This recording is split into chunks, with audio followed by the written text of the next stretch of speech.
Have we got a show for you? Lil Sean. Drop. Broccoli, celery, gotta be VeggieTales. Lima beans, collard greens, peachy keen, VeggieTales. Cauliflower, sweet and sour, half an hour, VeggieTales. VeggieTales, VeggieTales, it's time for VeggieTales. Throwback. Hi, everyone. Hi. I'm Michael Ruffino, And I'm Huckleberry Liz. and have we got a show for you? That's the sound of the river. The Mississippi, the mighty Mississippi. Mississippi. Okay. We're getting aboard the Choo-Choo Twain today. Oh, land ho. We'll get lots of Samuel clemency between the two of us. Oh, I hope this doesn't cause a rift in our Ohio Valley of Friendship. What was the Or a raft. We have a guest. Yeah, what's this about? We have a guest. We have a guest. Paige. Paige. Paige McBride. Paige McBride is Hello, here. it's me. It's Paige. Tomato Paige Sawyer. I don't know. Indeed. Yes. Are you done?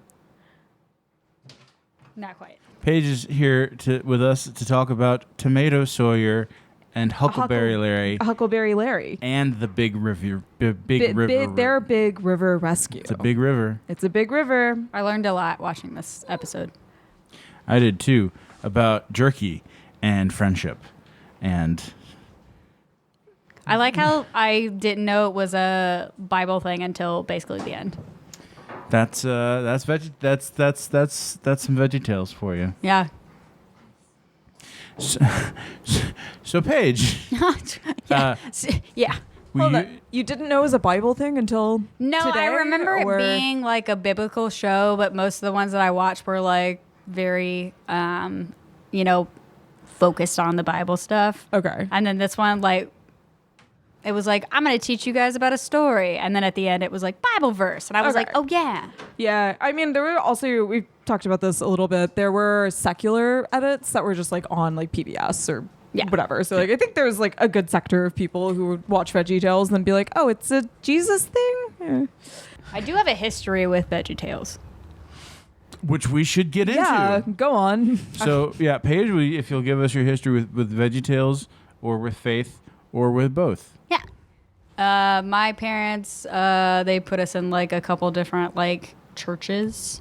I think we were in like Catholic preschool for a little while, and then we got yanked out of that because of some not so nice people there. And then we went into, just like straight up Christianity. I think we went to Dawson for a really long time. And if you guys know what Dawson is, it's an enormous church in Birmingham, and they keep expanding, and it's horrifying and scary. I don't really go to church that much anymore, but my association with VeggieTales is, and like pretty much the only association, because my mom didn't really show us the DVD. She didn't really buy us the books or anything like that. But my doctor's office would be playing it every single time that we would go there. And so whenever I had like the stomach bug, the flu, whatever, we would go to the doctor's office and they would put you in this little room, which was basically like a quarantine room. And then there would be VeggieTales playing in there. And that was when I was watching VeggieTales. So like now when I watch VeggieTales, I'm just like, oh yeah, I remember when I was sick. Oh man, Yeah, that you was associate terrible. Bob and Larry with a horrible illness. Yeah. I don't have like a negative connotation to it. I don't think. I'm just like, oh yeah, I remember that. Yeah. The singing guy Yeah. and the little tomato. Everyone has their sick show Yeah. they would watch when they were sick. What's your favorite sick show? Mine was always Next Gen. Star Trek. Naturally. Yes. Yeah, Paige, yeah. do you currently have a sick show? I'll just put on MTV old school music Yeah. videos. I do a Mystery Science Theater because I'll laugh consistently, but not a big laugh. It's also a good show to watch on gummies because you get like a consistent chuckle. It's not a big guffaw. Do you do It's not gummies while you're sick? Only. It's Mystery Science Theater on gummies or sick. Rarely both. Hell yeah.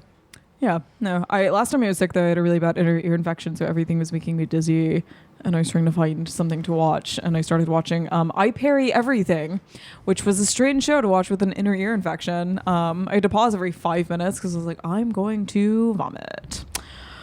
I felt a little sick earlier today because I was watching gameplay of the Toy Story 2 video game from 1999. Yeah, I remember that. Those games with that camera that you controlled yourself, where you were just spinning, I started to feel you're very sensitive to motion. Well, no, believe it or not, I'm usually not. I only ever, because I can watch like superhero movies and action movies and be fine most of the time, pretty much all the time. The only time I ever felt even a little bit motion sick was Top Gun Maverick, which I saw right before going to Liz's birthday party. Yeah. And so I was like going up the stairs like, talk to me, Goose. Yeah. Yeah, don't say Help it me. too loud. He will talk to you. Help me, Tom Cruise. Yeah. Yeah, help me, Jesus. Help me, Tom Help me, Cruise. baby Jesus, and help me, Tom Cruise. Help me get through River Rescue. Well, I did also want to, okay, so you say you don't, before we get into it, before we get into it in earnest, Paige, you say you don't really go to church anymore. Where do you find yourself spiritually these days? The bar. I'm just kidding. Good Lord. No, I clean my house to get some zen. That's pretty much like my whole routine now. I feel like, I don't know. I used to go to church. Like, I remember going to like Sunday school and stuff. And I asked my teacher, I was like, was Jesus real? And then she was, she explained to me like, Jesus was real and this is what happened and all this other stuff. And then she told my mom, and I got in a lot of trouble for asking that question. It was not great. Yeah, well, here on Have We Got a Show for You, we encourage asking questions, and I will do my best to answer, and Liz will probably come up with a better answer because she did the reading. Hell yeah. Yeah. I did most of it. It's okay. Okay, do we want to go into... Let's get the housekeeping out of the way, I guess. Yeah. Let's do housekeeping. We've got a Patreon. Okay. Please, if you want to. Yeah, we do have a Patreon. Okay. I meant housekeeping and like producer and writer and all of that, but we can take this moment to promote ourselves and housekeep real quick. This house. We do have a Patreon. If you have noticed our absence the last like couple of weeks, first and foremost, thank you. Mm-hmm. Second of all, we're busy people. We're real. We exist. We have jobs. We have lives. We've had horrible weather in our part of the world, which has been a little bit of a It's like monsoon season in yeah, Alabama. we've had some technical difficulties, some internet connection and stuff. So give us some grace, give us a little time. But also we've got some big changes coming up. So we'll have more content just kind of generally. Like I said, we've got that Patreon. That's patreon.com/Have We Got a Show for You podcast. Got a $1 tier, gets you into the Discord. $5 tier gets you little Patreon snippets, little extra things we've made. And if you want to be incredibly generous with $10 a month, we'll just give you the podcast early. Yes. So, and that being said, we will have a little bit more of like a scheduling break just for a little bit until we kind of like get things kind of kicked off again. Again, we're real people. We work jobs. Yeah. This show's getting longer and longer. It's getting longer and longer. We're trying to give you guys a quality, thoughtful product, which does take time. So, as fun as it is to get you something every single week consistently, we're real people. So, this is not our full-time jobs or our jobs in any regard. So, this is a passion project for you lovely people out there. I will give you a heads up. Somebody did, Jackie, who has been a guest on our podcast before, posted on Reddit on a character design forum. Someone was talking about the bad apple. Mm-hmm. And she said, hey, some friends of mine have a podcast about VeggieTales. And the person who made the thread said, I know, I was listening to the Bad Apple episode, and it made me think to post this. I love that podcast. Wow. It's a good podcast. Well, thanks, Bad Apple fan. Yeah. All right. It's apple picking time. It really is. Temptation. Okay. I ain't preaching moderation. Let's talk about Tom Sawyer. So, we've got a Brian Roberts direction. We've got a Chris Wall production. We've got, for our writing credits, Phil Fisher, Jeremy Bargel, Robert Lee, and Mike Naraki. We also have Kurt Heineke on the music, and we have Randall Goodgame and Andrew Peterson for our silly song. Well, you can say friend of the pod. Friend of the pod, Kurt Heineke. Yes. Goat Kurt Heineke. And always shout out to Kurt Heineke. Always, always, always. So. This year in Colon. Yes. So we have we have Tomato Sawyer and Huckleberry Larry's Big River Rescue. Okay. Okay. Let's get into it. Overall, Okay. first impressions. Okay. How do you feel about this one, Liz? These were some of my favorite countertops that we've done so far, I think. I consider this one a good one. TM. Yes. It was good. I think, just like with the original source. It's Huckleberry Finn. Okay, a here's good the thing. book. I feel like I say I've got a complicated relationship to every single thing that we do on the show. It's called Judaism, Liz. Yes, and that's where I was like, you know what? That is Judaism and podcasting together. I have a complicated relationship with everything we do here.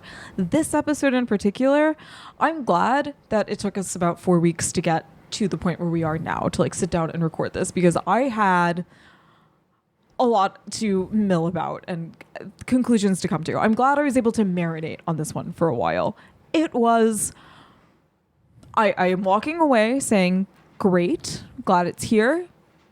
It's one of the better episodes from like the later VeggieTales. Biscuit of Zazamarandabo is a classic. It's like one of the later Yeah. classics. People love that silly song. Yeah. It was also one that I had a lot of questions about and don't know how satisfied I was by the end of it. So, Someone says that they're still out there on their way to the biscuit. yeah. Paige, what was your... I just appreciate that they taught me about the Adventures of Huckleberry Finn, because I did not finish that book. Okay. Super didn't finish it. Yeah. And I like to think that it ended the way that it ended in the book as Yeah. it did in the episode. Oh, absolutely. Yeah. Kind, sort of. Okay, so one of the things that like we can kind of get into this a little bit later. So I About the episode or about Mark Twain? kind of everything. So just to put my pins in this project, right, that we can like slowly pull out as we get to like that stitching later.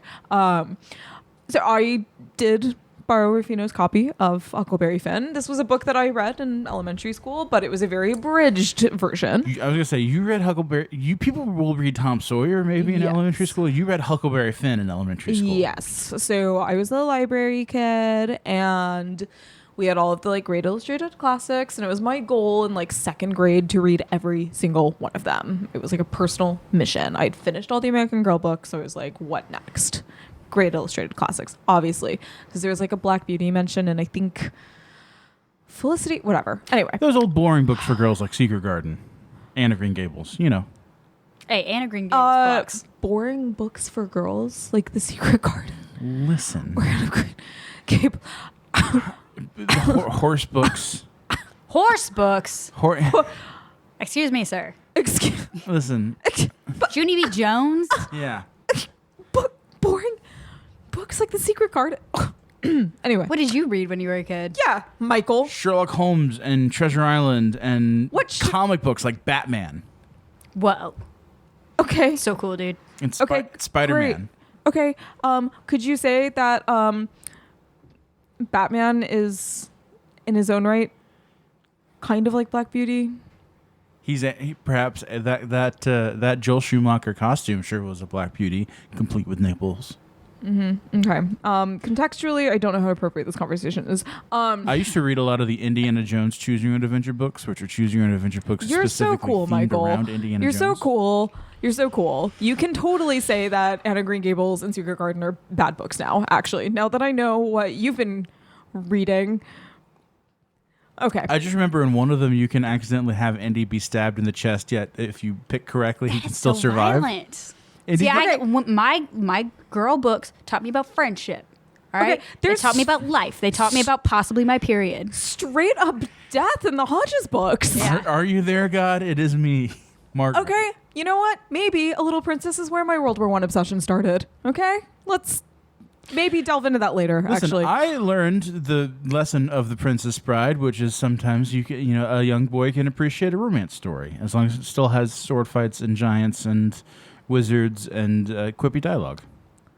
Are we doing gender essentialism right now? I don't know. Okay. I'm feeling pretty inessential to this podcast right now. Okay.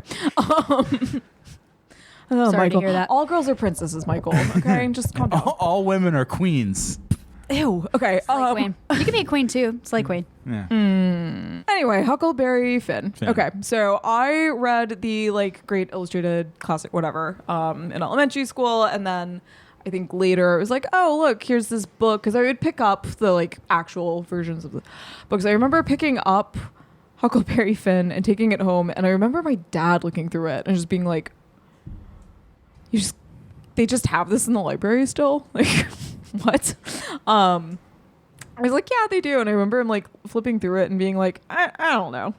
I don't know about this. And I was always like a little confused about why he was like, I don't know about this. And then I do remember it being one of those books that like I just skimmed through on like a weekend, like didn't pay attention every single page, just kind of like jumped all over the place. And I do remember it being at the time, you know, I had never been to the South.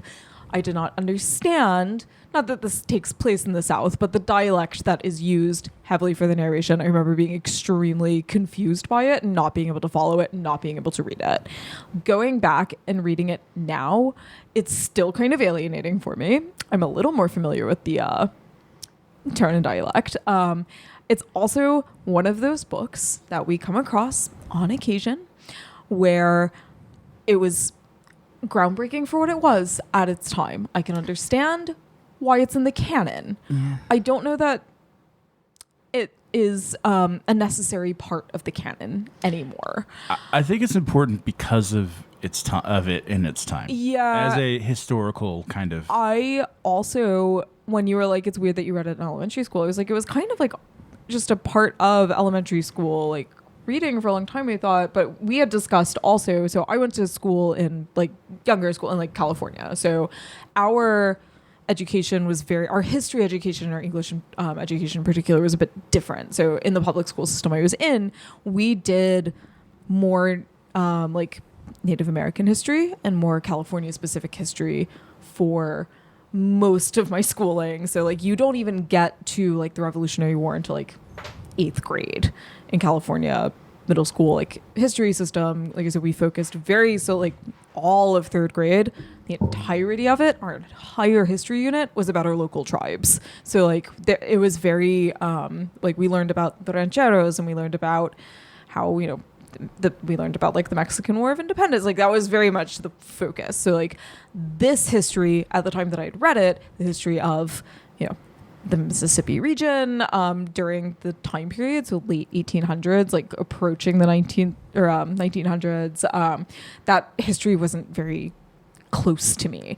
And we had discussed also like a lot of the way that we had approached racial history in my elementary school was also very different. So we did learn a lot about, you know, the Mexican history, the indigenous history. I remember learning about the Chinese Exclusion Act in like 3rd grade. Like these were things that were really important to the region that I was in. We were in San Francisco, so like we learned about like, you know, the racial history of like building the railroads and all that. I remember reading around the Great Horn Spoon, and like that has like a whole section dealing with like anti-Asian sentiment and laws.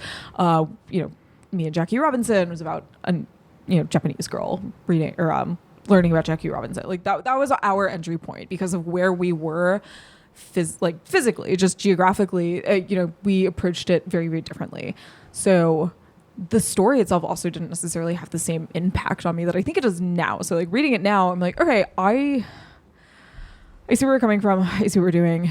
Great. One of the reasons that I thought it was really important for me to go back and read the original story that we're using here, which I've tried to do with other VeggieTales episodes when we've done a more literary episode. She read Madame Bovary for Madame Blueberry, yeah, and she deeply did not need to. No. Oh, wow. Yeah. And I usually find that I do not need to reread these texts. Sometimes it's just like for me to be like, oh, I see what they did there. It's clever. Great. Yeah. You didn't I skimmed like the notes of, you know, yeah. Which the Cliff Notes. The little like, here's what you need to know about the book. Now it's online. For this episode in particular, I think the reason that it was important for me to at least get through the important parts of this book, because I skipped around a couple of chapters, I jumped around a little bit, just because it was like, all right, I don't think I need to read the whole novel. I don't know that I have time for that, which I did not. But the central like thing for me with this episode in particular was how, one, like, why did we choose this as our base text? I was just very interested in that because, you know, if we're talking about like doing the right thing, there's a lot of books that go on that topic. When I saw this was the episode, I was like, how are they going to handle Jim? How is this going to be approached? And for getting through the episode too, for a lot of it, I was like, I don't know how I feel about this. I was very, very, to use my catchphrase here, I had a complicated relationship with it. And I was like, this is such a big topic and such a big issue. And we're kind of I realize that we've taken ourselves into a different, we're doing the classic VeggieTales thing where we've taken ourselves out of straight one-to-one parody and we're doing something else. We're doing something a little bit different. That doesn't change the fact that, like, if you're familiar with the story, you do know that, like, in the book, Jim is an escaped slave. This takes place during the era of slavery. It came out after slavery, but the story takes place in the height of, you know, the what am I thinking of? I think it was during the Civil War, doesn't it? It takes place roughly 1850s. Oh, okay, so before. Yes, so you have all of the escaped slave acts. So you do have a lot of slave patrols heading up into northern territories where technically a slave would be free. And a lot of this book is about just the abject horror of being chased. And being chased in that Huckleberry Finn's father is a horrifically abusive alcoholic. So Huckleberry Finn is on the run from his father. And for part of this, they're on the run from Tom Sawyer because he's, you know, kind of on the side of the father in the law and, you know. Not Tomato Sawyer. A little bit, yeah.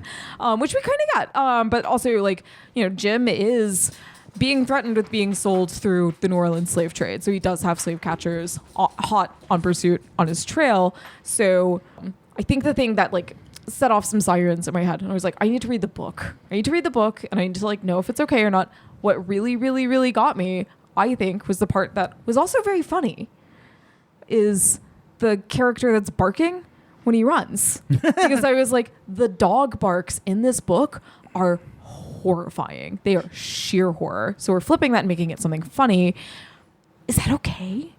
Is that okay to do? So, and I also was like, I know I'm looking at it through a 2026 lens, and I also know that I've been talking for a long time, so I'll wrap this up. But reading the book, I think, did help me kind of let some of that go and be like, okay, we're doing something else. Yeah. Maybe it's fine. I will say, now that we're entering, we're entering this zone early on in this episode. I'll let the audience know. I mean, I think we have to. Yeah, I'll let the audience know. Did try to book a non-white guest. Couldn't. They're all busy. So sorry, guys, you got me. You got Paige today. It's okay.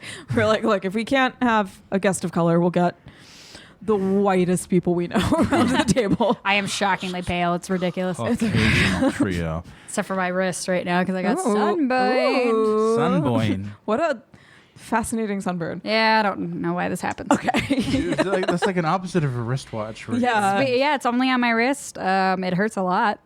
Okay. So that's real fun. Huh. I put on so much sunscreen. I don't know what else to do. Just not on your wrist. Didn't do anything. I put on sunscreen all day, like every day. An allergic reaction to your watch. Yeah. It's gonna look crazy because it's not gonna go away. It's not gonna turn to a tan or anything. It'll just get it'll stay like this, and then people will be like, "Are you okay?" And I'll be like, "I'm fine." And then eventually one day it will creep back into me being pale as hell. Yeah. Fought a toaster this morning. Don't worry about it. I do have the thoughts, and you know what? Even a lukewarm defense of the parody kind of take on it. Yeah. Let's get into the show proper. The meat of the veggies. Yeah. The tasty vegetable flesh. Okay. So we start on the countertop, and Larry's got a book club.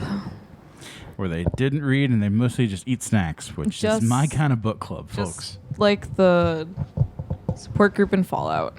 I like to read, but I also like snacks. So yeah, and I might perhaps like snacks more than reading. I don't know. Who's to say? I like that one guy because he was like me, where he was just like, I thought it had rich characters, rich flawed characters, and then he would say something else, and that's very much me because that's how I would be in book club.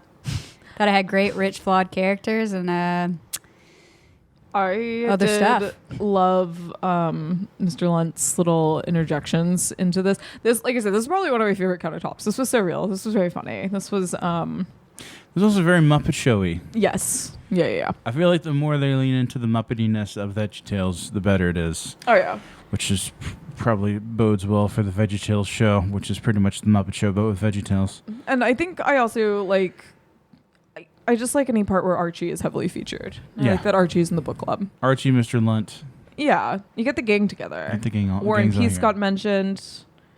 Classic Russian pathos. You know, we got all the goods. We got vegetables. We got Russia. All right. Russian vegetables. Everything a gal or girl could want. Right.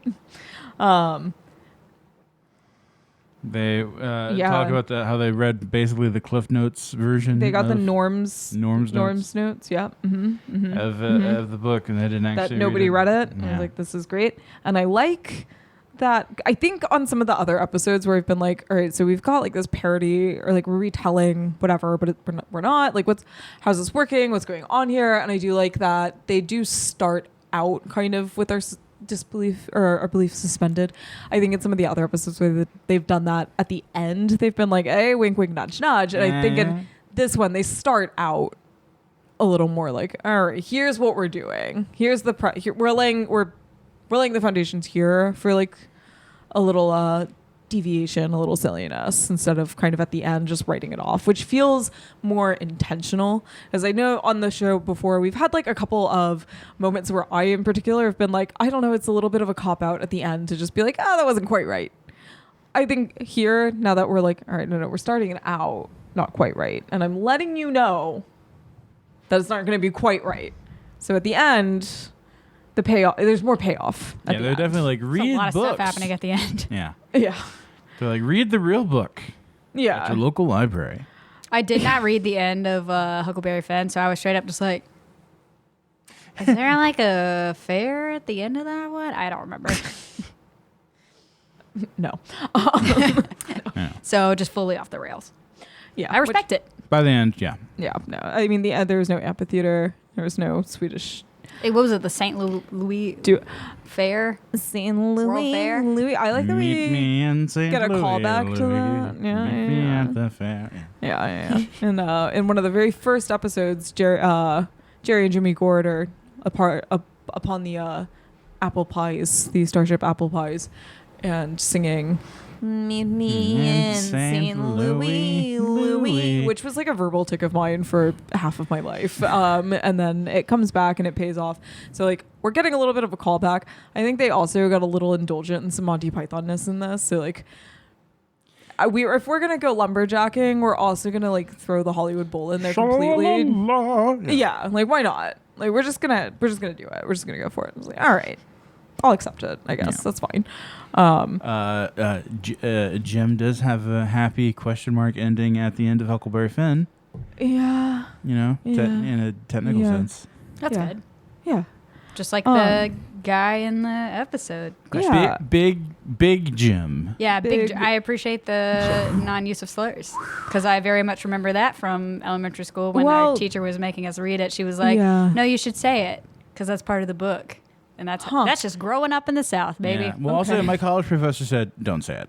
Yeah. My elementary school was like, "Say it." Wow. Yeah. It was something. Wow. I wish I had known to be like, "What?" I, by the way, did not say it because my mom always told me, "You don't ever say that word ever, ever, ever." Yeah. And so I was just straight up like, I'm not going to do that. My mom told me not to. And she would No. just be like, "It's fine. It's a book." So In high school, they said it when we read *To Kill a Mockingbird*. the South, it's Yeah. an interesting place to be. We mentioned California history. We did take Alabama history in third grade, Yeah. I think, third or fourth grade. I mean, I feel like I taught history like pretty much every year from second grade until like intense But like Alabama history specifically. Alabama history. Yeah. Yes. Wow. Where they're just like, they're like, you know, it wasn't like a, you know, the kind of Southern, I guess, education that you would expect. Like if you don't Right. live in the South where they're just like, yeah, I bet they get taught like certain things, like where they're just like, everything was fine. Nothing really that bad was happening. No, they were very like, hey, like this was very wrong. Right. Here's the history of it. There was no weird like whitewashing of it. Excuse my French. Like there is, I feel like today, where people are just like, we don't have to teach kids to hate America, and it's like, we're not teaching them to hate America. We're just teaching them the history of America. So. Right, which was horrific. Yeah. Because I know, like, go ahead, Michael. I was gonna say, I did not get taught Lost Cause. Right. Namely, Okay. I did in later high school. Some history teachers did try to pull the states' rights along with slavery Okay. for the cause of the Civil War. It was over states' rights, including slavery. But like, slavery was a big one. I remember my high school teachers. I did go to high school here. I went to, an art school. Art school that shall not be named. No high school shall be named. Play a lot of Hunger Games at this high school, Liz? In prison. It was weird. But my Ms. Hubbard, who was, I'll shout her out. She was the best teacher I think I've ever had. Oh, she was incredible. Shout out Ms. Hubbard. She was so good. And I remember in 10th grade we did, kind of like Southern history, Civil War. That was like our unit. And we did like, I think it was like a week-long, like week-long class, week-long unit, whatever you want to say, on the Civil War. And she did have us kind of break off into, I remember it being like a group project. And we had to there were like 8 different groups, and every group had to fully research one of the quote unquote causes of the Civil War and then come together. And she was like, okay, just remember, we're linking everything back to slavery. If your reason is states' rights, remember that the right is slavery. And we're going to all pull it back into slavery. And she was like so insistent on it. And she was like, don't let your research fool, use your sources wisely. And she was like, she would not let us really go off and do too much of our own research, because she was like, if you find a Lost Cause website or something, I want you to not be persuaded by that. It was slavery. I am not nullifying the purpose of this project. I just want you to know that if somebody says it was about states' rights, understand that you can explain that being the state right was to slavery. Yeah. And she was she just did not let us get away with saying it wasn't. And that was my first Civil War unit, I think, ever. I'd done a lot of research on my own because I'm a freak, and I was really interested in. Well, I picked up a Killer Angels recently. I'm on both the recommendation of Ken Burns and Conan O'Brien. Noted Civil two War. very different men. Yeah. But 2 noted Civil War buffs. Well, so my Civil War, I guess education came from the American Girl books.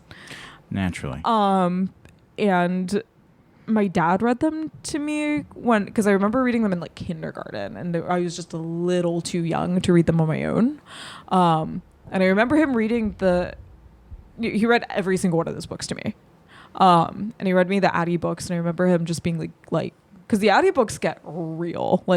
Up until then, Josefina goes through some stuff, but Addie's the first time where we're there were a couple of times reading the Kirsten books. My dad was like, all right, whatever. When we got to Addie, my dad was he would just stare off at the wall. And I remember him being really affected by the Addie books. And which American Girl was that, Paige? Do you remember? She was the one with the pink dress, right? And the little bonnet. Mm-hmm. Yeah. Yeah. Mm-hmm. I remember that. I had the Samantha doll. Not quite the same. She was rich. Yeah, she was rich. I saw somebody on Instagram posting where the American Girls would be when they turned 20, and somebody was like, Samantha would not make it to 20. Her bougie ass would have died on the Titanic. Literally, though. But Addie, so Addie is an enslaved girl, and she and her mother. I'm gonna actually, now that I'm remembering it, I'm oh, now I'm remembering my dad was crying.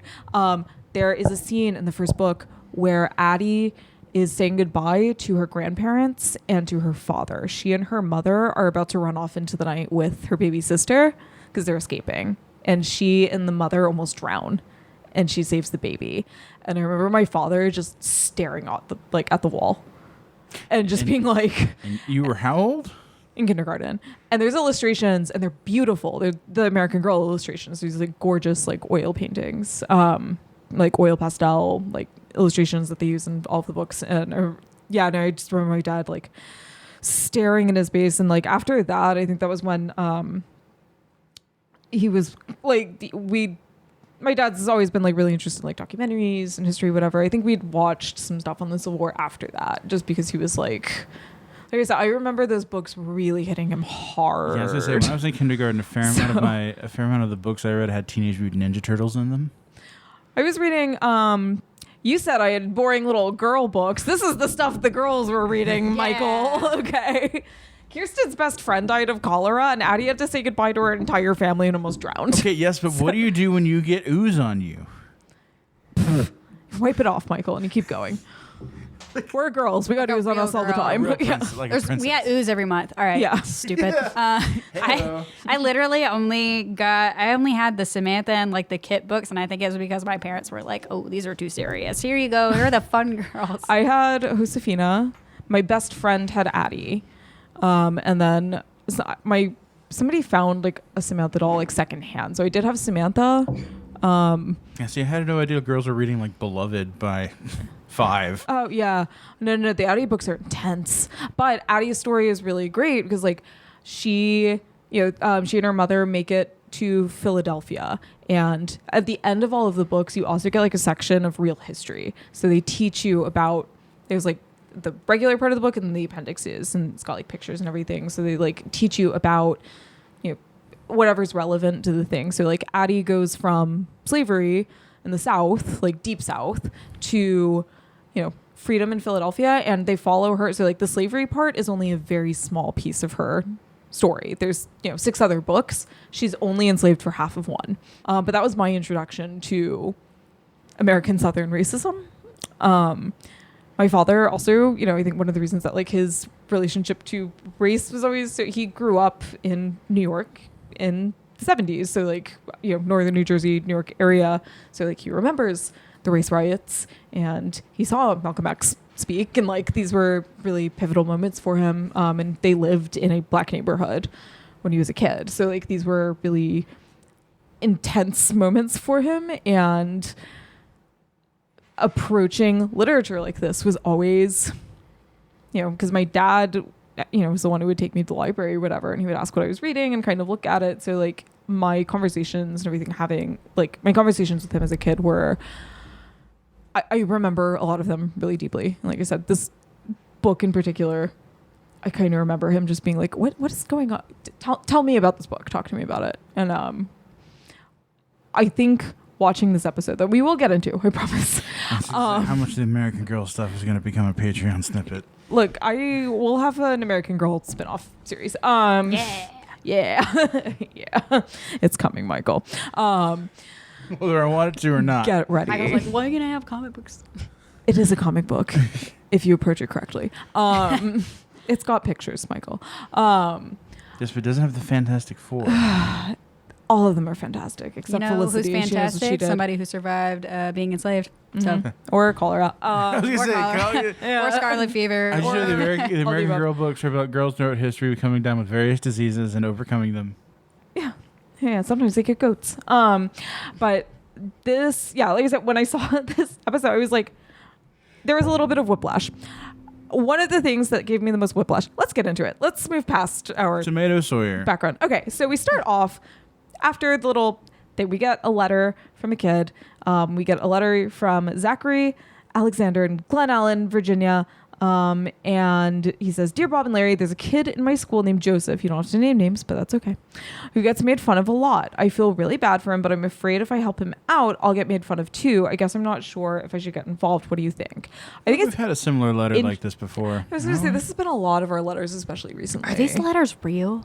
Yes. Okay. The kids are real. The questions the kids ask are real, but both of them might not be. Like, it might not be specifically this kid from this part of the country, right? They'll change the names for Okay. anonymity. Because I was just wondering if they were just like, "All right, we got this episode. We need a letter." Let's just No, make one they up. had the good sense not to use this child's actual name and location. So like the We've gotten Tuscaloosa and Muscle Shoals. Muscle Shoals. Yeah. What did they yeah. ask about Tuscaloosa? There was a was letter from a episode kid in 1. Tuscaloosa very early on. Yeah, it was the first episode. And it's basically this. Okay. We have this question a lot. I think this was like one of our last episodes. Like this is Oswald's Prodigal Son. no, but it was recent. Yes. Yeah, it doesn't matter. It's come up a lot. Yeah. It's a pretty central theme. We get a lot of I can be your friend. I can't. Yeah, like I said, this is the first thing we see. This is our first letter. So like in the series, and it comes up a lot. It's very universal for kids. Gideon, we have basically this. Yeah. So like there's a lot of, hey, someone in my class is getting made fun of. Again, very very universal thing for kids. It is interesting that we do have them like so close together. Yeah, Gideon, we've had almost exactly this. Yeah. So we've had almost exactly this, and Do you Just got to think- remind him. You gotta keep telling him. Do you think that this is me putting on my tinfoil big idea hat? Do you think this is Phil being like, I didn't like the Gideon episode very much, so I'm going to write a better one? potentially. 'Cause you didn't like I did Gideon. not like that episode. I didn't love it. I mean, I liked, was that Lance the Turtle? I think I liked That was Lance the Turtle. That's about it. That was not a banger of an episode. Like I said, this one, I think this has more of the Phil touches. This has more of, like I said, there is always, I think I did say this in the last episode, there is a way to watch VeggieTales, especially the ones written by Phil Vischer. Auteur Theory VeggieTales. Yes, if you do not watch it as a, religious education show, anything Phil has written can be viewed as just a Marxist fairy tale. We are our auteur theory, and we do have an interview to go off. Yeah. Thank you, Fenn. Phil Vischer said that in writing and creating VeggieTales, he did not write it or conceive of it as a children's show. He conceived it as a parody of a children's show that families can watch. So it's not like Mr. Rogers. It is more like The Muppet Show. Yeah. And he does like Phil Vischer hallmarks we can pull as because he has a podcast of his own. Yeah. Holy Post, and a lot of his personality comes out week to week, episode to episode. Yeah. So we can pull like the Monty Python references. That's Phil. The specific, very curious outlook he has, like asking questions and not being afraid to ask questions or being afraid the of bit in curiosity. here where he's like, you could have played football, and he's like, I was in musicals, and he goes, really? Like that was just Phil's voice straight up, because I was just listening to it in the car today. There were a couple of little lines in here where it was like, Phil's not even doing the Bob voice. They didn't even speed it up. Like that's just Phil. Yeah. Like,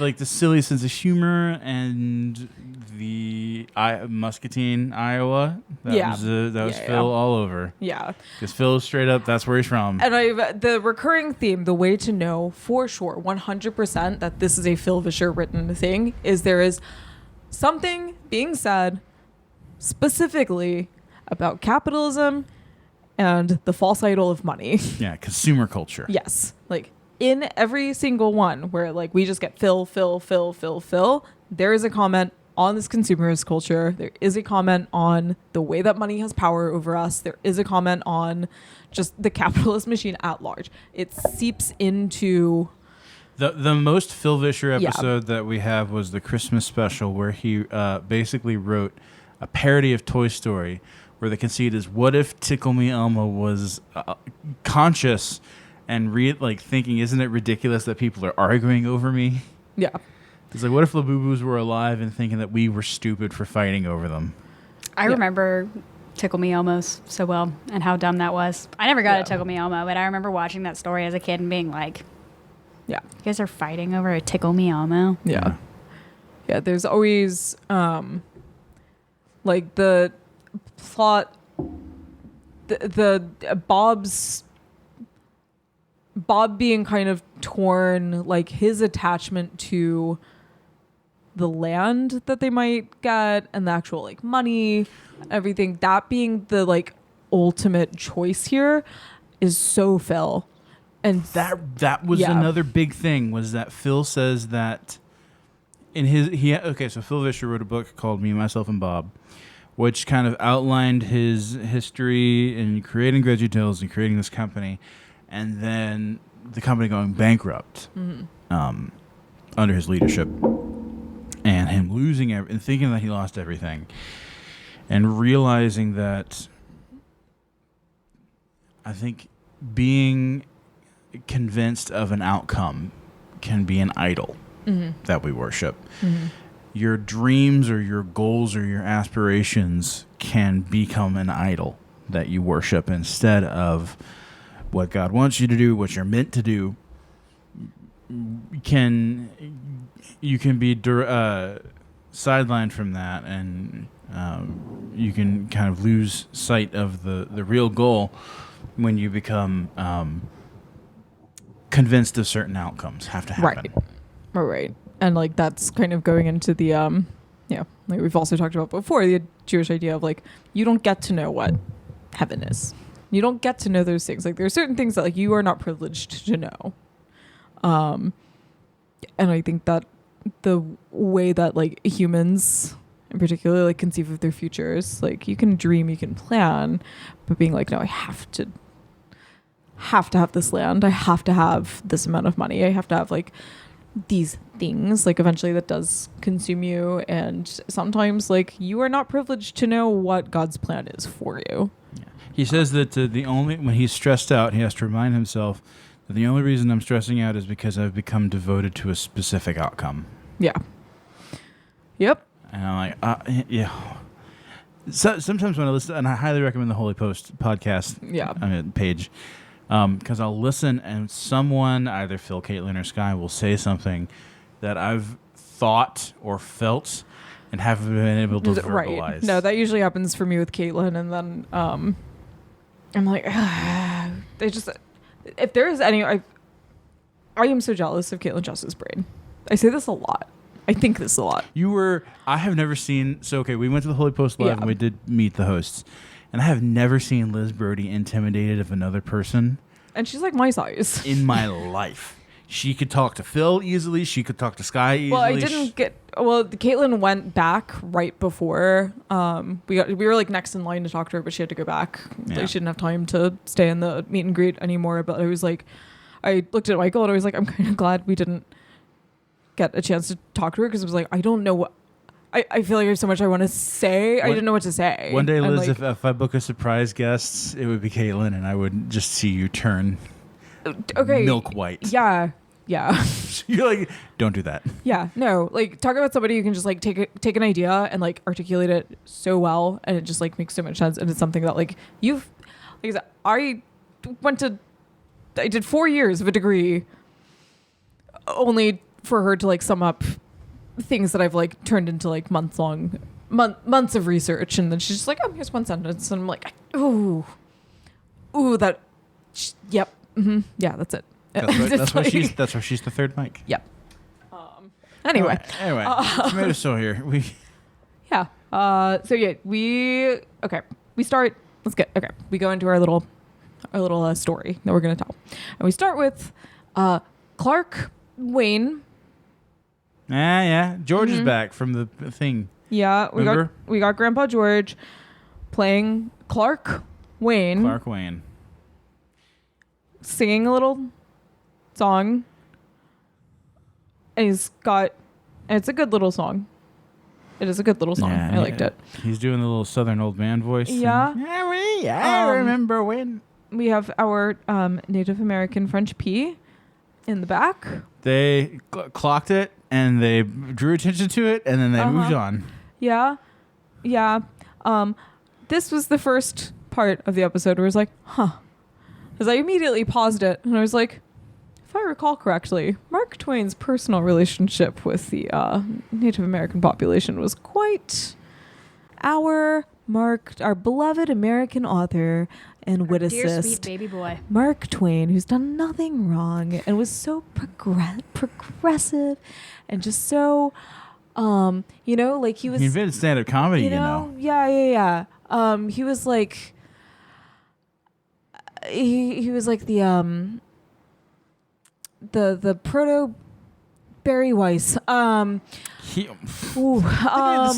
nation of Israel didn't exist back then. He would have been a fan. If it meant sending some people back somewhere, he'd have liked it. He did not like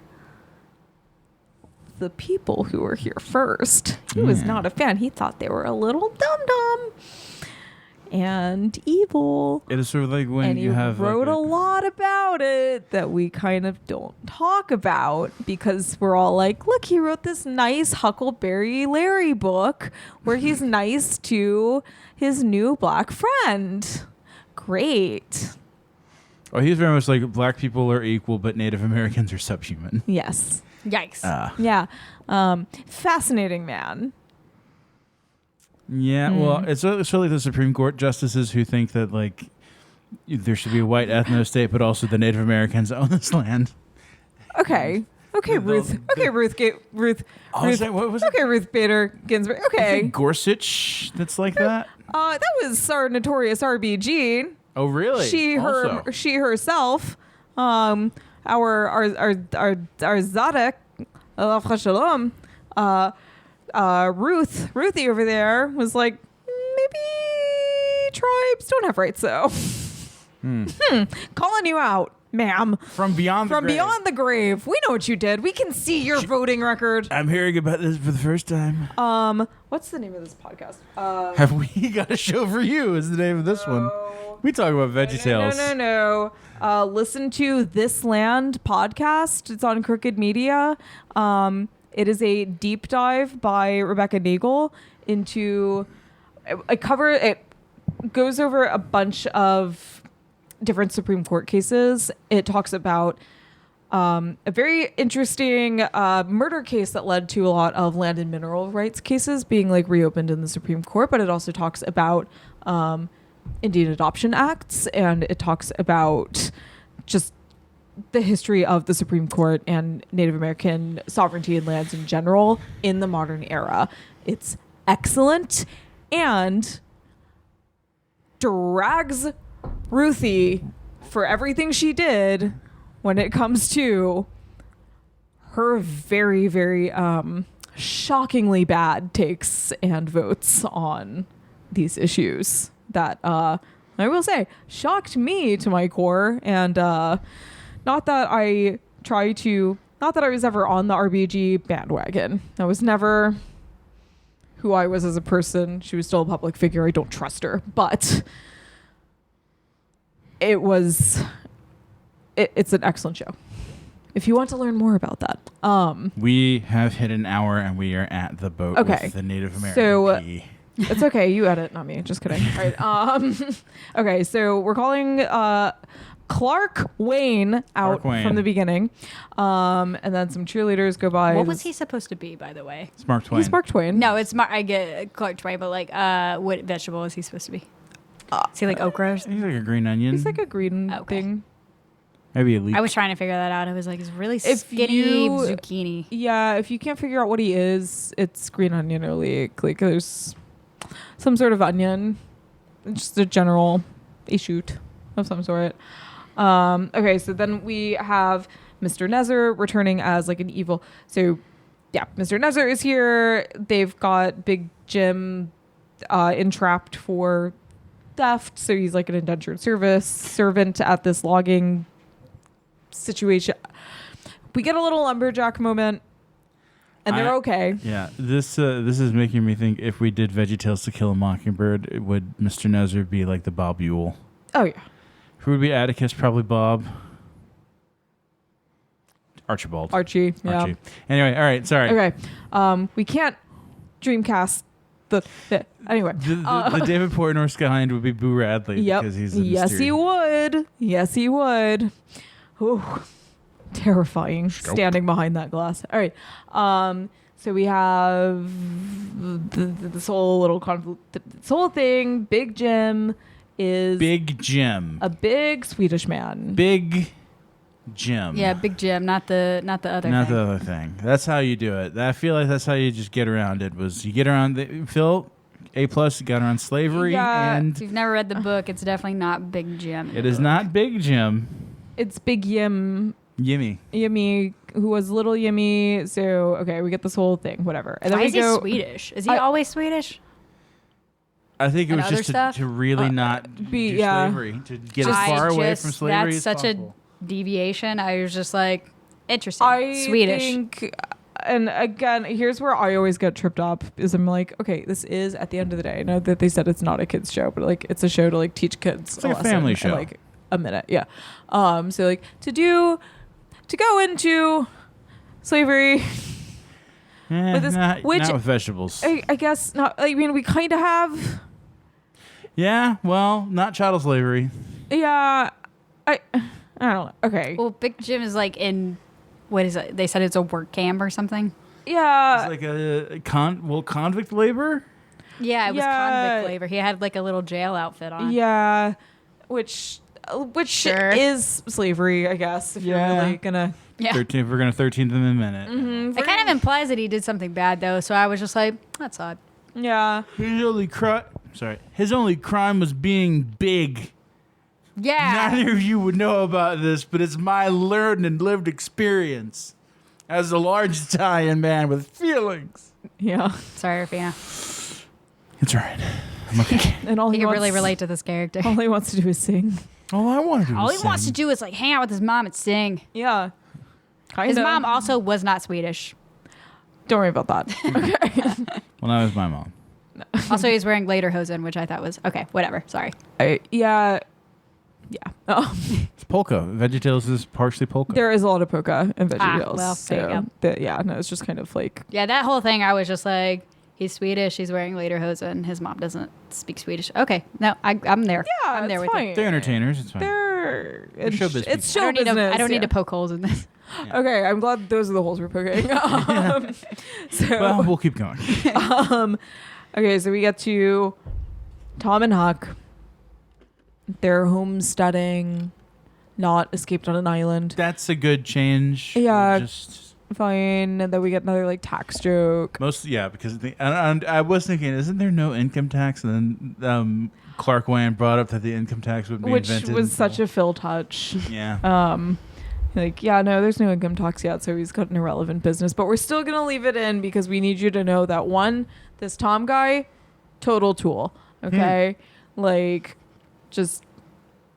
Oh yeah, the thing I picked up, especially when I was younger, reading Tom Sawyer, which is pretty much a children's book, more or less, is that Tom Sawyer's a bad person. Yes, he Yes, is. he is. He very bad. sucks. He is a bad person. It's not even like Bart A scam Simpson or artist. Dennis the Menace, where they're like No. a charming little scam. No, he's like conniving. He's awful. Yeah, no, he's a bad kid. And I do think that part of Tom Sawyer is, this is more tinfoil hat, is Mark Twain being like this quintessential apple-cheeked American boy is even more American because of how he's willing to step on people Yeah. and manipulate Well, like people at the beginning of to get what he wants. this tale, the boys that have all run away, Tom's like, yeah, by the way, if you try to abandon the group, I'm going to kill Yeah. your family. Haha. Yeah. And I'm going to make you like blood swear on it. Haha. And then Tom hunts Finn down. And when he's on the island and they start shooting the cannonballs and he sees Tom on the deck with the father, I'm just like, Tom, I hate you. Yeah. Here, He convinced the entire town that he was dead just so he could attend his own funeral. Yeah. Yeah. Made his Yeah. Aunt Polly That's actually kind of funny. cry. Yeah, well. Yeah. Surprise! It is. But Tom Sawyer is both like legitimately awful and kind of the archetypal British comedy hero. Yeah, I was gonna say like Basil Fawlty. they follow a lot of there's a lot of Tom Sawyer in the Mighty Boosh. Like, Yeah. yeah. I, Like there's a lot of it. Which is and I even say Black Books. fine. There's kind of like that misanthropic Well, streak in like Bernard I Black. think Bernard Black's a better person than Tom Sawyer. Oh, sure. Like Tom's Yeah. a rough one. And like He's the epitome of like a scam artist. I feel like there's a lot of those these days. I feel like a lot of people can relate to Tom Sawyer. The great American grifter. Ah, yes. Yeah. One of the first. A rapscallion. Well, he's a tomato. Yeah, I know.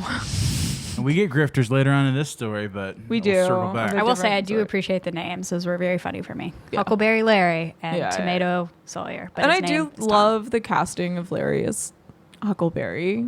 I think they have. It was appropriate. They're like kindred spirits. Kennard. They're like kindreds. I can't even do the Kenners. Tom Sawyer, the Huckleberry Finn speak. Anyway, he's like, that's how I hear it in my head. He quacks. Yeah, and then I try to get through the book and I just hear. More like Duckleberry Finn. Yeah, I know, right? Okay. He's like, an hour at fishing. And I'm like, what? No. Oh, just write it normal, Mark.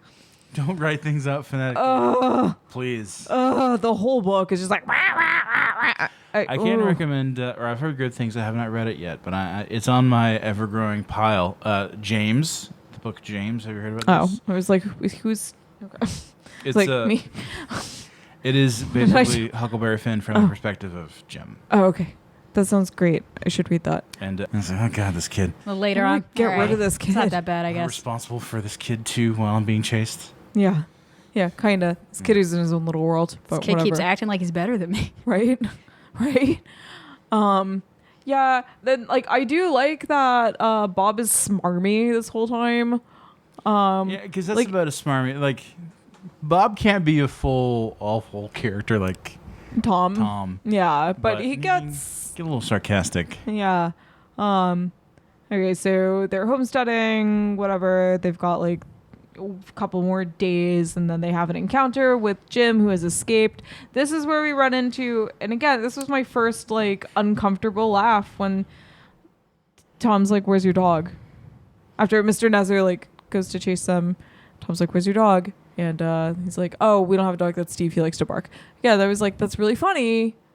Also, a horrifying moment. Like what Oh, and yeah. like Slave catching dogs and Yeah. Huckleberry Finn are. yeah. Or just in general. Oh, the other plot, but Larry loves to listen to music, and he's got this record collection that's apparently weird, and he's got like a little Esoteric Records, one of mother and son duo Little called Yimmy. Big Mama and Lil Yimmy. And they're listening to the Happy River song, which was a very good song. Yeah. It was cute. And Bob and Larry are homesteading. They have a few days until the federal government comes to make the land officially theirs, and they can open up their dream business. I also got a genuine chuckle when they're hiding in the tent, and Bob's like, "How many flyers did you put out?" And he's like, "A lot." And he's like, "Didn't your opening amusement parks for dummies book like tell you not to advertise if you don't have the amusement park up yet?" And Larry's panicking, and he's like, "I don't know, I only got to chapter 3." And I was like, I feel that, Larry. But yes, one of the workers at the jerky factory escapes. I don't know. Big was a turkey Jim. jerky. Turkey jerky factory run by Mr. Nezzer. Big Yeah. Jim is Big Gord. He's working Yeah. the factory. He escapes. There's so much plot in this. There's like subplots on this For plot. like a 45-minute episode. There's a lot. It's like a feature. Like there's A plots, B plots, C plots, D plots. There's so much happening. There's like different sections. There's different acts. It's like a whole like Orson Welles production. It's just like so much going on. There's so much happening. They do the whole thing where little Yimmy is like asleep, and they like do the whole thing where they like trick him in his sleep that they do in the book, and I was like, that's okay, great. I mean, there's a lot of little details from the book that they did manage to put in here, and I was like, that's crazy, Yeah. but okay. Good. Great. A lot. It works. It was It's almost. fine. It was almost like Lord of the Beans. I mean, it was like Lord of the Beans or Yeah. Wizard of Oz, where they managed to get quite a Put bit. all these like little Easter eggs in there, and it's like, whoa. All right.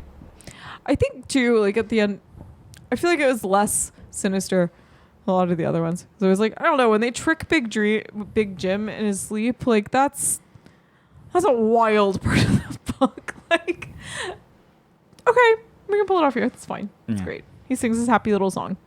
Sings his little Happy River song. I also like that we kind of border on the trope of like the Lenny character. We almost get into the territory. This was another. I want to see VeggieTales do Of Mice and Men. That's for sure. Ooh, that would be super fun. I love Of Mice and Men. That would be awful. Which pea is gonna get Do squeezed? one with Catcher Yeah. in the Rye, and I'll Yeah. lose my mind. Just Junior wandering around Midtown It Manhattan. would be Junior Junior would be holding Caulfield. All right, I'm gonna call this lady and get her over. holding cauliflower. Oh man, yes. Golden cauliflower. Could revamp the show. Big idea. Call me. Big ideas here. Yeah. But we got sorry, what was I saying? Oh yeah, no, the kind of like we almost fall into the trope of like the big idiot. We almost fall into it, which was also another reason I was like, I need to reread this book, because like how comfortable is the not even comfortable, like, okay, the treatment of this character. Where do we stand with that, right? Like, is it okay to portray this character as being just like a lumbering idiot? Is that okay? Because like the book treats Jim, I think, with like a little more dignity at first. Like, Well, Jim's an adult. Jim's an adult, but And Huck's a kid. yeah. Also, like, they never, like, Huck does definitely have a little bit of a superiority complex. But also, it's understood that like Jim is just like, he's a little, you know, he has like knowledge and skills and understanding, and it's not that the boys are treating him as an equal, but they're not ever suspicious of, they're never like, oh, this dumb, you know. I would say the aspect of Huckleberry Finn that they are adapting Right. in with Big Jim as a character is that Huck was scared of him because he was a criminal. Right. And he was taught to believe not to trust these people and that they were dangerous, and he's now stuck on a raft with him.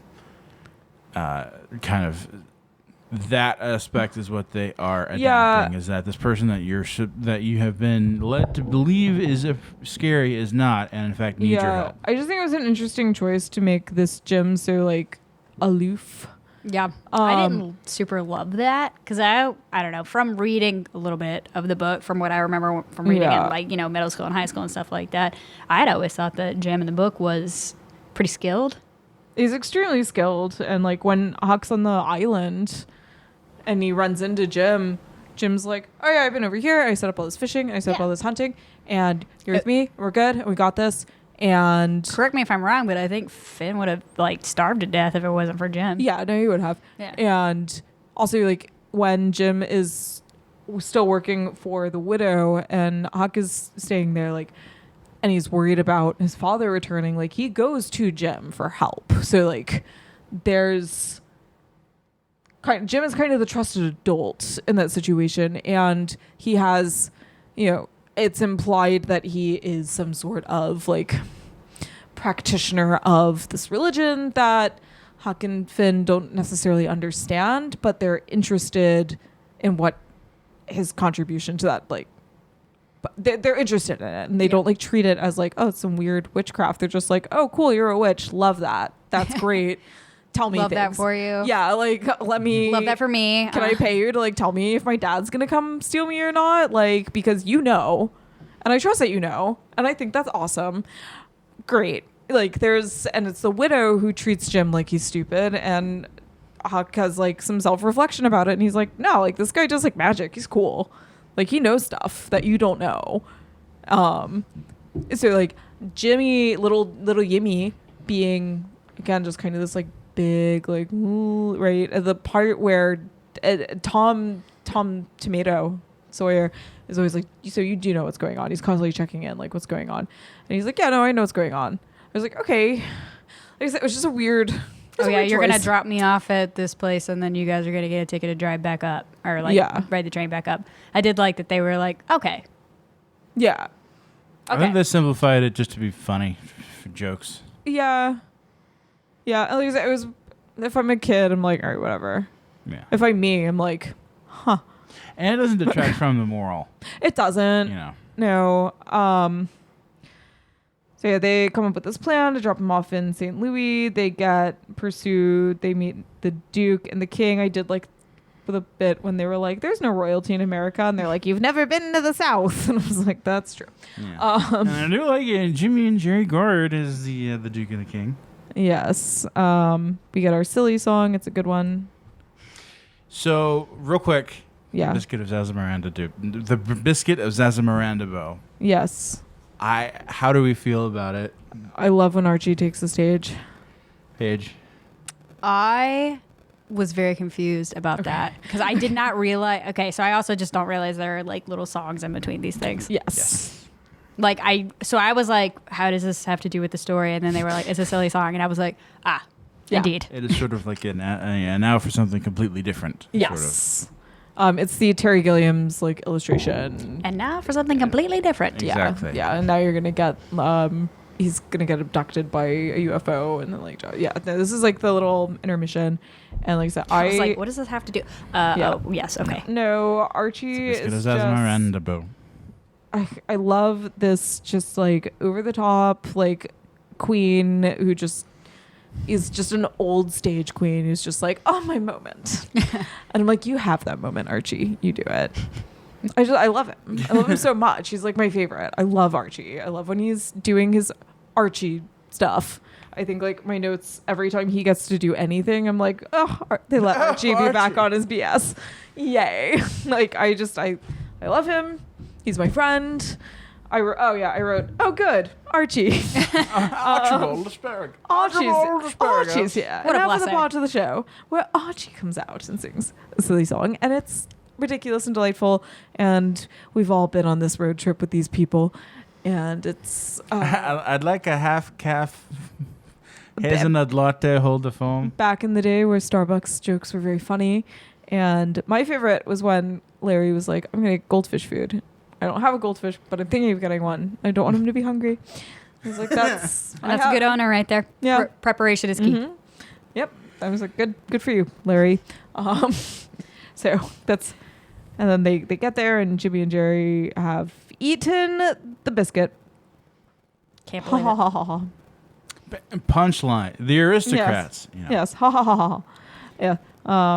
I love that Archie gets to be in his little like polo shirt situation. It's great. Love it. Yeah, this is vacation look. Yes. Big fan. Goose, go back to being on the floor, please. He's like, nah, I'm up. Okay, great. See you later. Yeah. Okay. Bye, bud. So okay, we got. And I like the end where he's like, "I thought you were the announcer," and Archie's like, "So did I." I did. I loved the part where they got to, gosh, where were they going? Like where they were going to drop the Big Jim off at.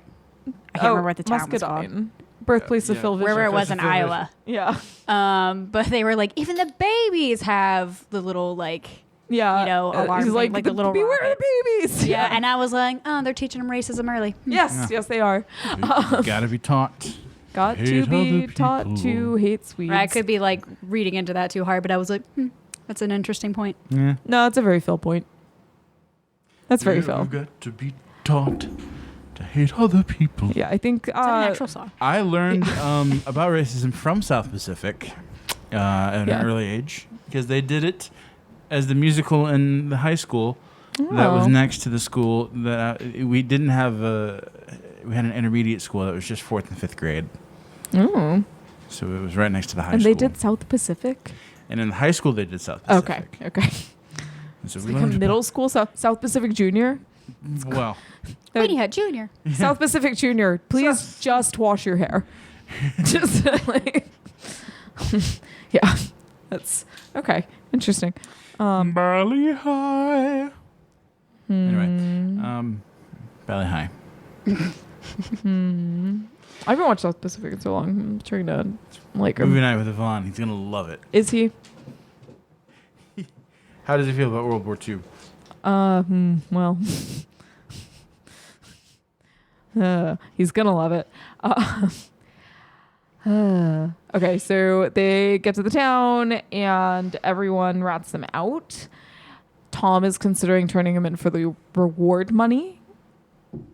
Evil 'Cause he's a bad Tom. person. He's a bad person, and he's like, I worked so hard for so long to get my land, and I'm gonna get my land, I'm gonna get my train ticket, I'm gonna get my money, and I don't care about little Jimmy, and I'm gonna go back. And he's like, I want my money and I want all that. And or Tom remembers Huckleberry Larry's words where he's like, let me get the quote. And if you would please do the Larry voice. Or do your best approximation of the Larry voice. Okay, hold on. I still have to find it. This is a long script. Where is it? Sorry. This is a very long script. Okay. Yeah. This is it. Okay. I've got news for you. I didn't hurt little Jimmy. I'm not the one who sent him up the river away from his mama. I didn't hurt him, so I shouldn't have to help him. Sometimes not helping is the same as hurting. What? That makes no sense. Doot, whoo, whoo. If you see someone who needs help and we can help them, I think that's what God wants us to do. Well, I'm going to make sure little Jimmy finds his mama. Do. So yeah, and then he gets left on his own, and then Tom is wandering around. Okay, and that's where he's like, you know what? You're right, because he doesn't get his money back. And when did they realize that Big Jim was little Yimmy? Oh, immediately when he says he's allergic to turkey, when he doesn't like turkey jerky. And he's like, well, no, there's a... Yeah, no, because they'd been listening to it like right before he showed up. So they knew immediately. Yeah, but then Tom has one of those moments where he learns a real-time lesson. And he's like, you know what? Huck was right. Sometimes not helping is the same as hurting. So he has to go back and help them out. And in my to visit my Hero Academia corner real quick, I watched this episode, and then immediately after, was queued up and ready to go. I watched the episode right after the League of Villains attacks at the summer camp where they steal Bakugo. And then they're all in the hospital room because Midoriya just smashed up his whole body again because he's a big dum-dum. And they're all like, okay, but we're going to be breaking school rules if we use our hero quirks and try and go rescue Bakugo. And then they're all like, well, you know what? Sometimes not helping is the same as hurting. And they all say it repeatedly. And then Asui decides not to join them, and I was like, you're being such a Tom Sawyer, Asui. And then I was like, oh my god, this is the VeggieTales episode I just watched. And my husband was like, I'm fascinated by your life. And that was my MHA and VeggieTales crossover corner. Do you watch any anime, Paige? I have actually seen that episode. Hate Yeah. that. Yeah. Being a real Tom Sawyer. Yeah. Could be super useful. Oh, She Monday, arguably has some of the most useful powers on that show.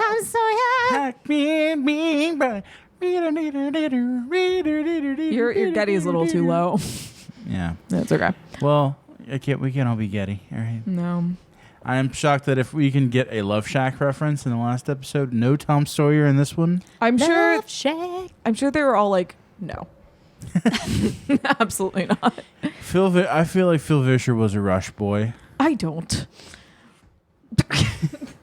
I don't. One day we will find. Soon we will find out. So, how do you feel about Rush, Mr. Vischer? How do you feel? How do you feel about Neil Peart as a drummer? Okay.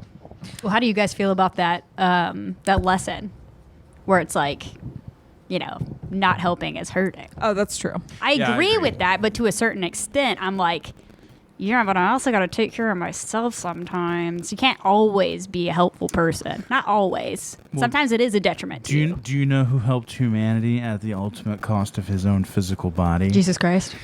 Okay, so here's Oprah Winfrey. I'm just kidding. I'm just saying that's kind of what he did.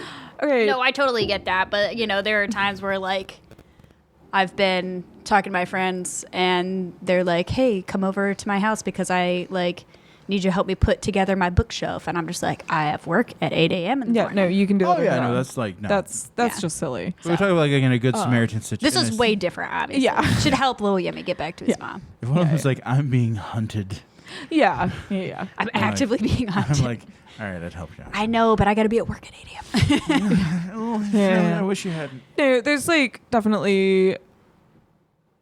I again, like if we're teaching kids this lesson, this is a very dramatic example, but also Real quick for the summary, let's just jump straight to the ending. a million plot points Yeah, here. the Duke, and it's they do like the Duke and King and kind of a parody of. Yeah, there's peril, there's cartoon peril, there's real stakes, there's a million things that happen. There's an amphitheater.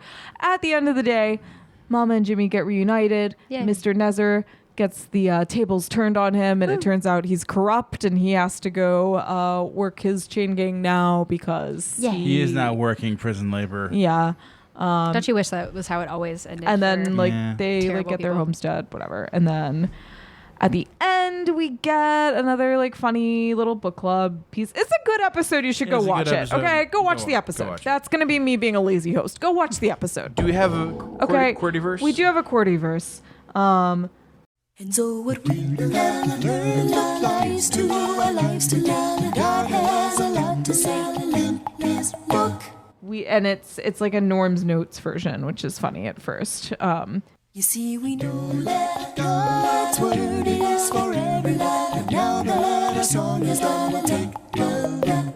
And it says, if you do, you. If you do, you. James 4:17 and C. And then Bob's like, Qwerty, you cheeky goose. And then she's like, because I think Qwerty's a girl. I don't know. And then Girl Bob, computer. yeah.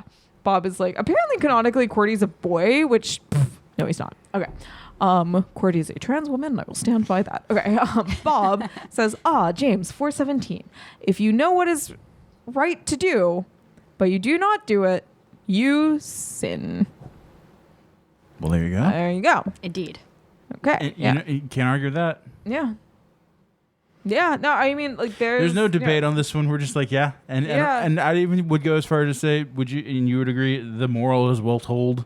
No, it's incredibly well told. It was distinct. It was to the point when we talk about the VeggieTales episode that accomplished their goal, like stick to their thesis, conclude, do their goal.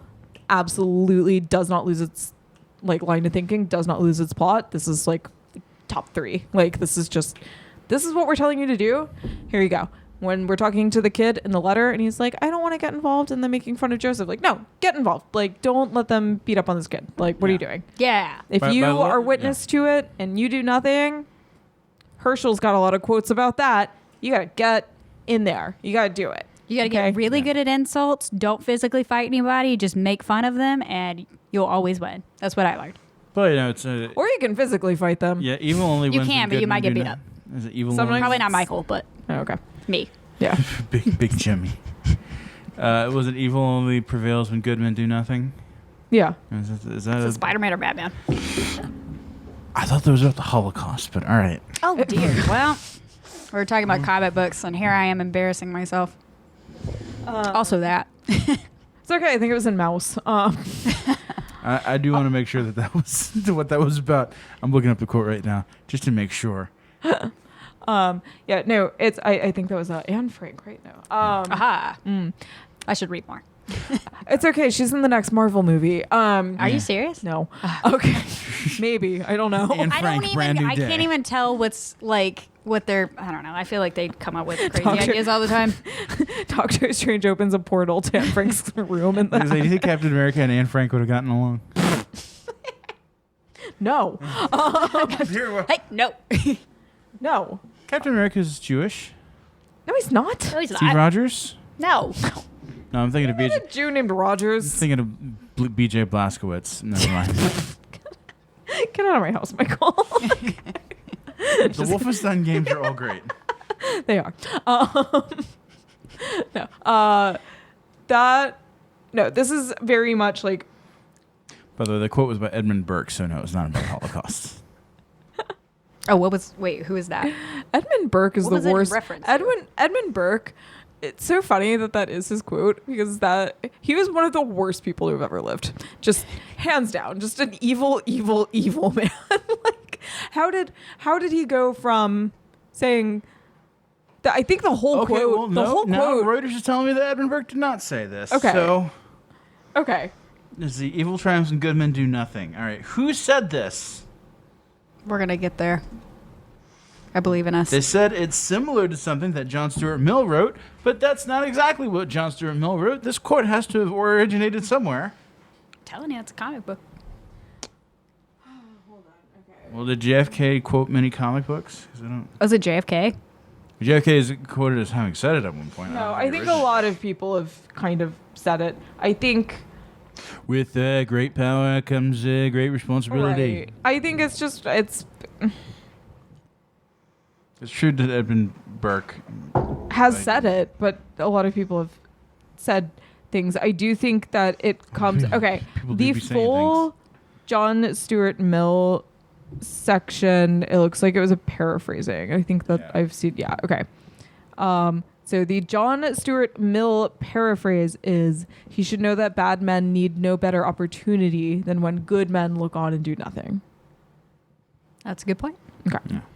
Yeah. No. So true. I mean, it's bystander effect. It's like I said, our second episode was the Good Samaritan. It's just like constantly. I do like this is the. If we wanted to talk about so like the Holy Post's like tagline is that they're all about like loving your neighbors. It's a neighbor centric podcast, right? Like that's kind of their mission statement. I don't know when that kind of became like the mission statement, if you will, or like the tagline, like the thesis of their podcast, but like it's definitely their pro neighbor content. I is, think like, it became the thesis of their podcast when evangelical America forgot to love their neighbors. Yeah. Pretty much So, all like, at the same time. that's really like their thing. And I think that all kind of falls in the same umbrella, but I do think that that lesson in VeggieTales is also so prevalent. The lesson of VeggieTales is to act, like is to God says lots of people. Yeah. God made lots of people of all color, shapes, and sizes. Yeah. And what we really need to realize is that calling people names because they're different is wrong. We should look upon each other in love and sing this song. I can be your friend. Yeah. Like, I can be your friend. Any day in any weather, we can be friends and play together. Okay, yeah. So, That's show number 3 or 4. yeah, like, yeah, this is just constant throughout this. And like I said, Reaffirming. there's a reason that we see this letter all the time. And It needs to be said. yeah, so like this is, and at the end of this episode, the narrator goes from being like, oh, I'm just gonna be a bystander and I'm just telling this story to being like, no, I gotta do something. Yeah. And- Even Clark Wayne I did like that part. himself. Yeah. And I do think, one, go watch this episode. It's interesting. Go watch it. Download it. Buy it. It's on yeah. YouTube probably. The thing that and like, okay, I did need to try and just, again, for me, try to like come to terms with like the way that this is retold. That was like something I needed mentally. And we spent an hour of the show helping me mentally get over that. Just like digesting. Yeah. But like I said, watch this show, watch this particular episode.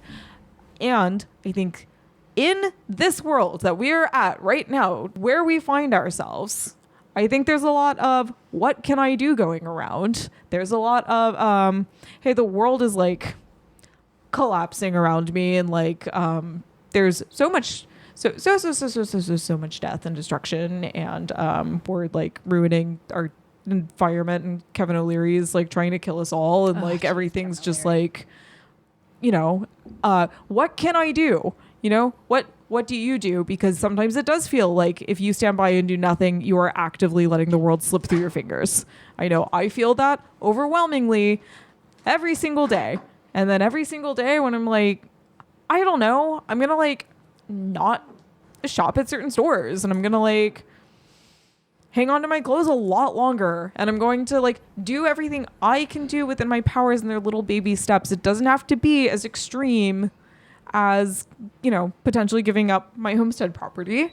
But it is important, I think, especially for like kids and like younger people, to know that like, unfortunately, you don't have a lot of power to do the bigger things that you think we should do. I think we grow up with these like big grand stories of like, especially like America's emphasis on like World War II heroism and like all of these things that you can do. And it's like we focus on these big grand acts, these big like sweeping things. Blowing up the Death Star and parting the Red Sea. And, but like that's not we can't, one, that's not all of us. And two, like the people, it is important, like if you're reading about like the home front in World War II, like little things like the Victory Garden, like there's all these it reminds me of like what Mr. Rogers said when he would see disaster footage on television as a kid, and it would scare him. Yeah, his mother told him, look at the helpers. Yes, focus on the people that are helping. Aw.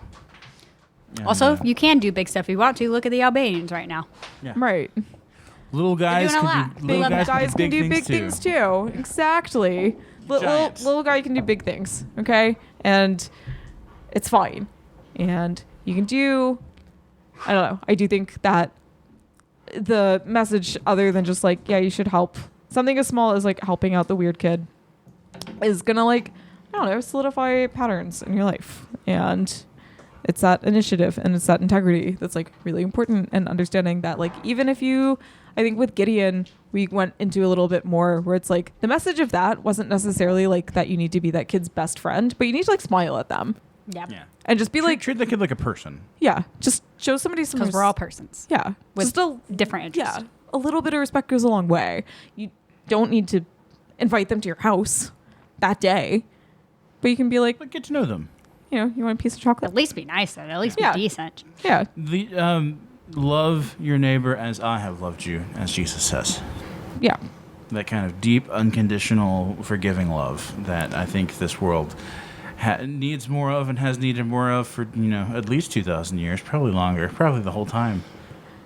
Yeah. I mean, I think about it a lot just being in the industry that I'm in, right? Where sometimes someone will walk in to that restaurant and I know them. And I'm like, oh, it's a nasty person. And I don't want to smile at them when they pass me when I'm on the expo window. But I'm also like, I'm in hospitality. And I have to. And I can give them just like a nice look, like, oh, the restroom's that way, and be helpful. It's like, what is that? Even if that's the worst person in the world, there's no harm in just being like, hey, bathroom's that way. Yeah. Dignity. Like that's still gotta pee. I don't like. There's, I think also like a very like tendency to like, especially when you're a kid, go toward black and white. Like, why do I have to treat them with respect? And it's like, I get it. I also just believe that there are more decent people in like the world than there are like these scumbags that obviously run things, and they make it look like when you cheat the system and when you're rude to people and when you don't pay people and all this good stuff, they make it seem like that's the way to get ahead. Doesn't have to be. Does not have to be. In my opinion. Exactly. Yeah. We are just surrounded by scumbags who are constantly inundating us with this information that you have to be a scumbag in order to get ahead. No, that's not it. No. These are bad people, kids. Don't do that. But this is. Yeah, like I said, this is a complicated text, as I always say. It's a complicated text. Did you like Huckleberry Larry more than Huckleberry Finn? Could we safely say? Yes. Yeah. As I said to Rufino before we started recording, I don't like this nasty little book. A lot of slurs in there. It is a lot of slurs, but it's also just like there's just a lot in it. Divorcing Mark Twain from this is the biggest sidetrack of all. Yeah. Divorcing like Death of the Author. Okay. In and of itself, does it ring true or does it ring in like a Driving Miss Daisy kind of way? I think my problem with this book, right, is that I'm not reading it in 1965. I'm not. Yeah. Or even 1895. Yeah. Well, yeah. I just think that it's a wrong time, wrong place situation. I just don't think that I have the same access to this book, and like I don't have the same recognition of it as a great work of American literature in the same way that like, and I also think that our, thanks to great efforts on other, on a lot of academics' parts, our American literary canon has expanded, and we've got more works Better included ones. in it now, Yeah. and there's better ones, and it's just one of those things where it's like, okay, Mark Twain had the fantastic luxury of being a wealthy white man in a time, And very educated. a very educated, very wealthy white man in a time where that meant that the very small world was his actual oyster in the moment. And that's fine. We get a lot of people that way. I was reading like the Wikipedia page for like women in science last night. I was like, oh, every single one of these is like an Italian woman, which is fine. It's just like, what was going on in the rest of the world? Like, So Mary you know- Carey was the only one allowed to do. yeah, like this is only Europe. That's it. This is weird. And you start getting like the rest of the world like 10 years ago. And it's like, okay, that's interesting. So I think we're just kind of getting that effect with Mark Twain. And I just think like going into this book now, I'm like, there's other ways to access race and class in our canon now.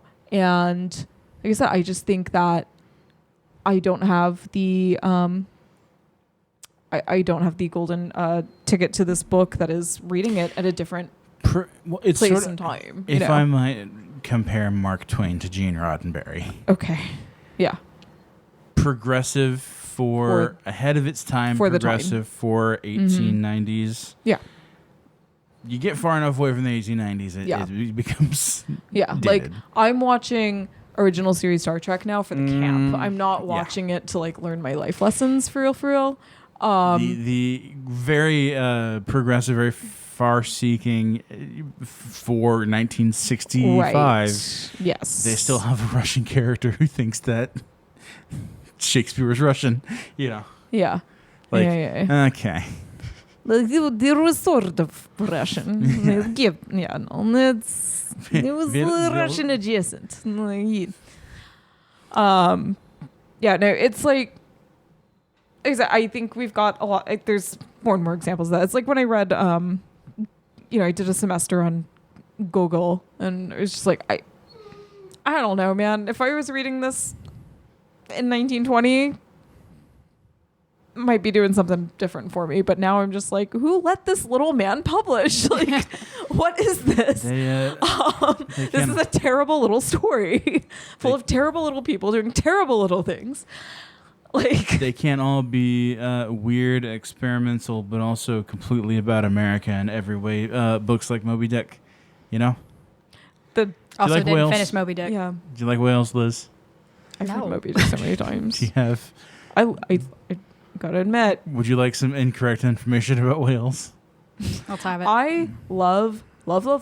Here's the thing. The first time I read it in high school, I was like, I am obsessed with the fact that this man let this first draft ruin his life. And I find that inspirational. Just there's something magical to me about Herman Melville just being like, sure. I'm gonna write a play chapter. Yeah. This a play. I was like, you know what? Good. And I think I'm gonna that write a- had a negative effect on my work from Let's there on out. Let's so. throw in a real quick essay about the terrifying nature of the color white, Good. Yes. More. Give it. and then let's Let's go. argue against myself with another chapter about how great the color white is. Yeah. Let's do it. But then also have very progressive race relations and not even gay subtext, kind of gay text. No, the whole thing's gay. Not even some gay, just gay. No, it's a love gay it. book. The whole book is gay. yeah. The whole book is gay. The boat wants to kill you. The boat's America. The boat is America. It's broken before the whale. Ahab is the white man, and the Moby Dick is nature, and the white man wanted to control and catalog nature. And the coffin will save you. And Queequeg, what's up with his tats? You want to show me those, Quee? You want to come over to my book? You like my hammock? You like Yeah. my little hammock over here? It's also You pretty wanna- telling he's a harpooner. That's pretty. You want phallic. to share my raincoat? You wanna sh- Oh, you don't even need They share a raincoat? bed in the second chapter. Yeah, they do. Sounds like my kind of book. Have you not read Moby Dick? Check out Moby Dick. No, I did not finish that. I'm terrified of the ocean. Moby Dick is smut. Just like it's just smut. It's New England smut. It's the most I do feel like if there is a quote unquote great American novel, In the top 10, you might even put Huckleberry. Maybe even put Huckleberry Finn. But number 1 is Moby. It's the whale, baby. Big fan. I feel like it's the whale. And I feel like Great Gatsby doesn't make the top 10. There was a version of Moby Dick where, of all people, wait, hang on. I don't remember her name now.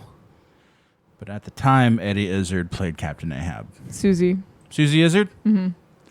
Susie Izzard played Captain Ahab. That's my mother. It was very surreal. Okay, yeah. Yeah. It's okay. We can't all be Gregory Peck. I saw Hideo Kojima was posting about his copy, his Blu-ray copy of the Gregory Peck Moby Dick. I'm like, Kojima, drop. Yeah. Death Stranding 3, The Whale. Death Stranding 3, where you just have to oh no, because he's in the coffin in the second one. Never mind. There you go. Never mind. I forgot about that. Well, Pequod and Queequeg were in Metal Gear Solid. Yeah. Yeah. Or Pequod and Ahab and Ishmael were in Metal Gear Solid 5. Kojima, come on our show. Please talk about it. I would kill someone to hear what Hideo Kojima thinks about VeggieTales. Uh-oh. Can we make it happen? What video? What time is it in Australia right It's now? like, do you know anyone who speaks Japanese? So we could translate Hideo Kojima thoughts on VeggieTales. Somebody out there, please. Does he have little toys of Bob? We would get Hideo Kojima to spend the ungodly amount of money it takes to buy little toys of Bob and Larry. Vintage, the little vintage figures that are so expensive on eBay. Oh my god. That's exciting. How do we Okay. Paige, thank you for coming. Thank you for having me. Thank you for being here. Which is your favorite Castlevania? Okay. Did you ever do Castlevania? I'm just curious. Oh, you just want to know? I did watch most of Castlevania. I didn't get through all of it because at some point it gets to I don't know, the fights get really weird. I just love, and it's one of the first episodes. I just love a good revenge story, and I love whenever the Dracula guy brings his castle up into the city and everybody gets totally got. That rules. Super I think that's Castlevania awesome. 4. Don't kill my wife. Super Castlevania 4. Followed by Symphony of the Night. I just finished replaying Rondo of Blood. That was one of the good ones. Okay. That's one of the ones that you're going to have to emulate. Okay. If you like your revenge story page after reading Moby Dick, try the Count of Monte Cristo. People like it. People do like it. It's become popular on TikTok. Has it? I'm the TikTok? Dead serious. My goodness. Book Talk has discovered Alexander Dumas. Oh. People are boy. getting back into reading. It's crazy. And people are reading Count of Monte. People are like, well, it is. Say we will about Count of Monte Cristo. Talk about a smutty book. It is eminently readable. It is. Like most Dumas stuff is, but even more so. I bought a copy that had biblical thin pages, so it was really hard to get through just because I kept losing my page. Please, Patreon. Join Get us. all my rants. Yeah. Do it. Yeah. I'll include the bit where Liz says that Star Trek is Jewish and Star Wars is Goyim. Yeah. And maybe if we can convince Michael to stop being a coward, he can compile all of my Disco Elysium bits. Yeah, we can get Liz's unfiltered thoughts on Anne of Green Gables. We can get the long part where Liz and Matt Davis talk about genocide. Yeah, the gift shop at Auschwitz that had to get cut. She talked about it for 20 minutes. Well, we had a lot to say. All right. That's our show. Yes. Goodbye. Yay. Remember, God made you special and he loves you very much. Goodbye. Goodbye. Bye-bye.